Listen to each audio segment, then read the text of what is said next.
Ça m'a donné des idées.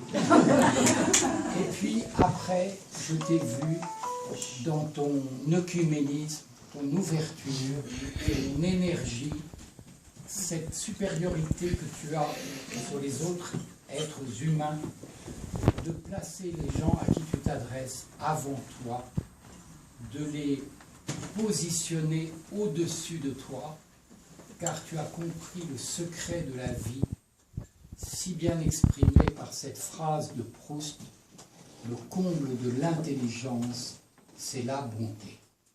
Ah oui, ça, d'accord.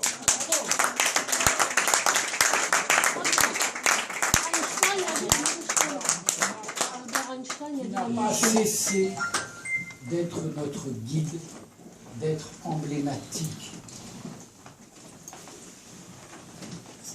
Tu étais vraiment notre maître, et tu l'es toujours, et surtout, à partir d'un certain temps, quand tu t'es mis à écrire sur ta famille, sur le rôle de la taille en Touraine, où il n'y a que des héros dans cette famille.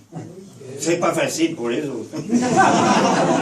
Et ton livre est un chant à la réalité, à la beauté de la France, à ce sens du devoir qu'il y a dans ta famille, qui se poursuit à travers tes filles, ton fils, qui exprime à la fois pour moi l'intelligence de la grâce et la grâce de l'intelligence. Ce livre où tu racontes justement l'Exode, tu racontes la Touraine, où tu t'es occupé de tant de gens, m'a rappelé ce que ma mère me disait quand elle parlait de... Alors, qui était Arthur de la Taille? C'était ton... Un aviateur. Hein. De ce magnifique aviateur, Arthur de la Taille, qui était amoureux de la plus jolie de mes tantes, Madeleine Mann. Elle avait des yeux bleus, elle était un archange, et pour la séduire, qu'est-ce qu'il faisait? Il passait en avion au-dessus du château de Chanson. Ça, c'est vrai.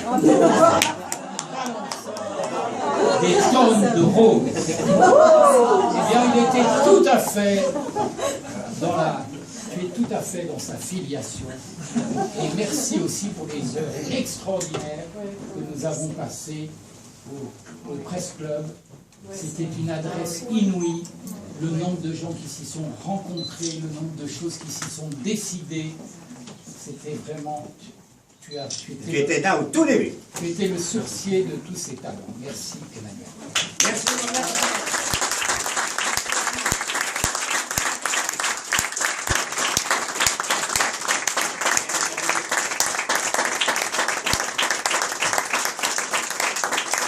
Merci, madame, merci, la copine. Nous avons des enfants.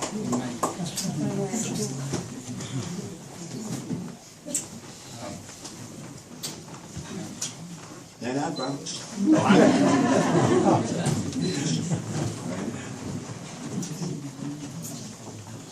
Voilà, ben maintenant on prend un verre. Ça vous va?